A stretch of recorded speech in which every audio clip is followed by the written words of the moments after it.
Hello everyone and welcome to episode number 21 of Touring the Londonverse. I'm your host ScottBGaming and today we'll be looking at the Developmental Federation for the AWF California Pro Wrestling Entertainment.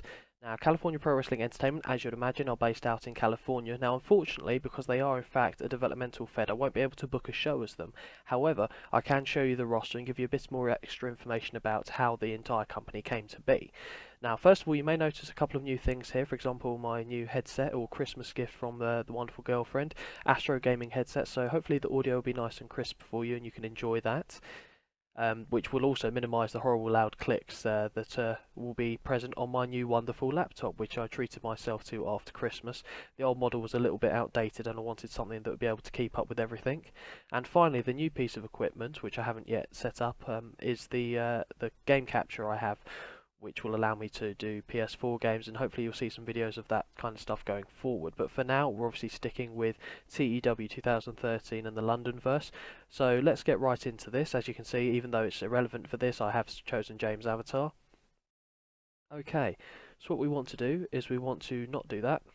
We want to go to the promotional screen, which is here. And we want to go to California Pro Wrestling Entertainment. And we want to have a look at their roster.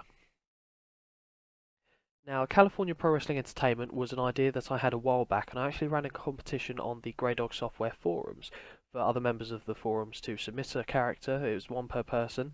That would then be whittled down to, I think it was 16 characters in the end.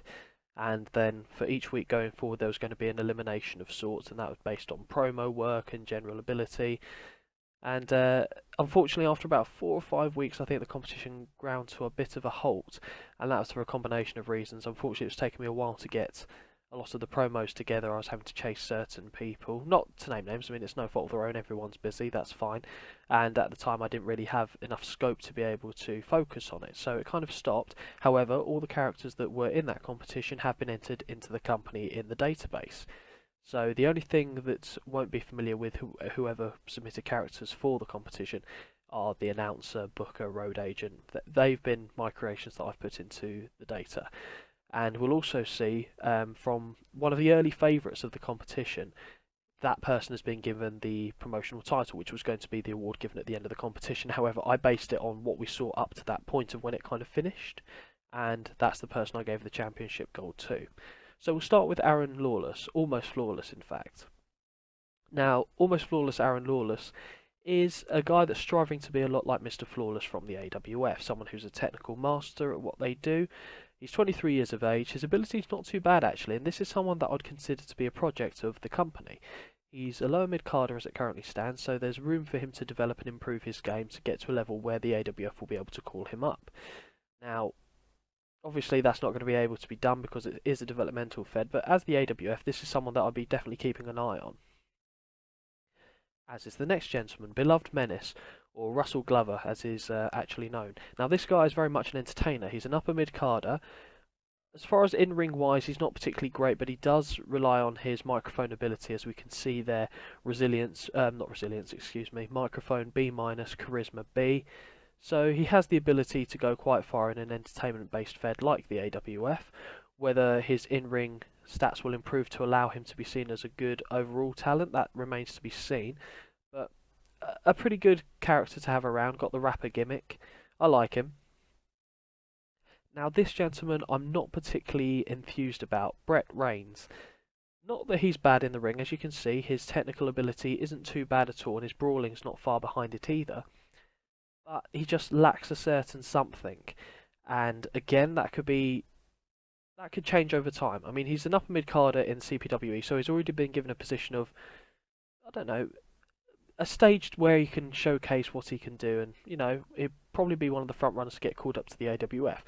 Not if it was me, but again, we'd have to see how he develops in general, because he is only 24 years of age, middleweight, although I imagine him to be quite jacked for his weight category. But yeah, like I said, it's just something I can't put my finger on. He's missing just a couple of crucial elements, I think, but each to their own. Move on now to Bryce Fallon. Now, Bryce Fallon is, simply put, the announcer for the company. We needed one, so this is the character I added in. You don't need to know much more about him than that. Now, Butch Jackson. Butch Jackson is a man of many hats in this company, which is probably quite lucky for the guy because he does look like he has a head that would be quite easily sunburnt. He's 56 years of age. He does the colour commentator gig. He's the road agent as well as the booker for CPWE. Now, he was originally part of the California Wrestling Organization when they were the developmental fed for the American Wrestling Federation. But since that tie was cut, Butch Jackson came over to the newly formed CPWE, and he's fulfilling his role that he previously held within CWO. So he knows what he's doing. He's been doing it for quite a few years now, and he's going to be the guy that's going to try and groom the next generation of AWF superstars. Now, this gentleman here, Danny Season, he could be a talent going forward, certainly in the cruiserweight division. He's 20 years of age. He's very flippy-floppy in his ability. He's aerial is B minus and flashiness B. And you know what? There's a lot of raw talent there that could see him do very well, and I could certainly see him holding the AWF Cruiserweight Championship at some point in the future. Like I said, 20 years of age, there's plenty of time for him to improve. Now we move on now to my favourite member of the CPWE roster, and in fact it is the CPWE Heavyweight Champion, and that is Dieter Cronenberg. Now, not only was the character idea, I thought, fantastic and well-rounded, as well as the guy's ability to do fantastic stuff in the ring, the promos that were submitted from, and I have to apologise, I've forgotten the gentleman's name who put Dieter Cronenberg forward, were spot on. I don't think he had an off week, and he was always in the top 1, 2 or 3 from each week where we had a vote between the public, I say, and myself and Tiberius, who were doing the judge's role, I guess. Cronenberg was always in the top 3, and for that alone, based on when the gimmick, or not the gimmick, the tournament came to an end, he was the one that I thought had done the best consistently, and therefore that's why I decided to give him the title. Now, like I said, there are other good characters in here, but Dieter Cronenberg for me was the best. Dorian Zell, moving from Australia. Apparently his accent is quite popular with the ladies, or so the bio would suggest. He's 24 years of age now, entertainer, not bad in the ring in certain aspects. Chain wrestling and mat wrestling is nothing to sneer at, and brawling's pretty good. He's very middle of the pack, and I think it's only suited that he's in the mid-card in the company. Not someone that I'd be too eager or too worried about bringing up to the AWF roster immediately. He's someone that could do with staying in developmental for a bit longer, see how he develops, but not someone I'd try and get rid of. Move on now to the Englishman, Grant Smith. Kind of generic Street Fighter gimmick. He's not terrible, but he's not fantastic at the same token. He fills a niche, I think that's fair to say. And I'll be honest with you, he's someone, out of everyone on this list of people, he would be one of the ones that would be close to being cut, I think, if I ever had to, or maybe just seeing how long or how well he can improve in development, or if I had a particular story idea for him. But nothing's particularly striking for me with Grant Smith. Move on now to another Englishman, in fact, Jason Williams. And honestly, just because I'm English, that doesn't mean that they got preferential treatment, as you can see by the way I just slightly dissected Grant Smith. And again, obviously you guys might see something in Grant Smith that I don't. But Jason Williams, regular wrestler, upper mid-carder, inspirational leader. His in-ring work is actually not bad at all. He's not one of my favourites, but I do prefer him to Grant Smith, so for that reason alone, he's worth keeping around, I guess. But certainly not bad. I think he would need to be put in some interesting storylines for me to be able to, I don't know, get emotionally invested with him as a character. I think that might be fair to say. But yep, that's Jason Williams, 30 years of age. Move on now to Jerome Dantes, who's a cruiserweight competitor. He's the lowest rung on the ladder in the CPWE. His aerial statistics and flashiness are not bad, and his basics are pretty good actually for a 21-year-old. So again, much like we saw with Danny Season earlier, Jerome Dantes could be set for big things in the cruiserweight division going forward. Jesse Slade. I think Jesse Slade actually got called up to the AWF roster briefly in 2013, but then got brought back down after the storyline fizzled out that he had there with Maria Lambier at the time and Lance Williams. Jesse Slade came back to further develop his game. Kind of got the shifty vibe about him, and he's a main eventer in the promotion, and I think that's fitting, seeing as he was the only member of the roster at the moment that has been called up to the AWF main roster, although it wasn't for long. But he's been given that a little bit of exposure, which makes him a bigger star down here. Now, the gimmick of Obsessive Fan is more based on being quite creepy when he tries to get into the mind of other workers. Similar vein to the way that Goldust back in the day used psychology, not necessarily in the homosexual kind of creepy way in that respect, but just something not quite right there. He'll talk to the people he's going to go up against and kind of shower them with praise, but to the point where it seems like there's an ulterior motive, and there is. In fact, he uses that to get inside his opponent's mind, and that allows him to often get the upper hand. And with the gimmick, the Stalker, or not the gimmick, but the nickname of the Stalker, that kind of gives you a bit of an idea where I think the character of Jesse Slade was going. Leonard Netter, the colour commentator, again, nothing really to say about that. Move on now to Luke Dobber, 22 years of age, another cruiserweight competitor. Not bad, certainly, but not great. Out of the cruiserweights that we've seen on the roster so far, although I think Luke Dobber has more star quality than Jerome Dantes and Danny Season, I think it'd be fair to say. I think those two are slightly higher up on my priority list. I wish Luke Dobber would get a little bit better, and I think he will. Like I said, 22 years of age, and he's certainly not bad as it currently stands. And there, again, you could have a future cruiserweight star in the division. So we've got potentially 3 cruiserweight stars in the future going forward. And again, with the free agency pool that I'm still working on as we speak, there'll be opportunity to bring in other cruiserweights as well. Now, Luke Dobber, I think there's something about him that I think says to me he'll be a star in the future. Mike Elwood, the Canadian Pitbull, quite an international roster. We've seen, I think Jerome Dantes was Puerto Rican. I could be wrong. I know there's some descendancy from that region, I believe. We've seen a couple of fellow Brits. An Australian, now we're coming to Canada as well as Germany as well with Dieter Cronenberg. So it's quite an international flavour, which is quite nice.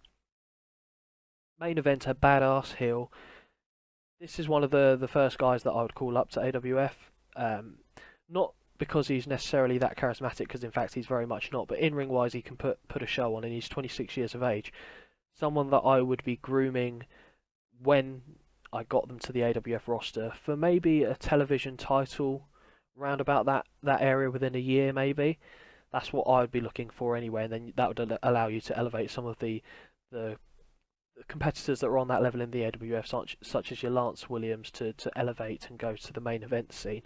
Mike Elwood, I think, is a perfect mid-carder, and maybe even more in the future. Move on now to Mitchell Payton, the jock, I think, is the gimmick we're going for there, although he's got the cocky youth gimmick, but it is very much a jock vibe. Jock strap, if you ask me. See what I did there? See what I did? You like it? Yeah, that's fine. We'll move on. Mitchell Payton, 22 years of age, in-ring, brawling's okay, and mat wrestling's not bad. Microphone and charisma are okay. He's very much a middling worker in this company.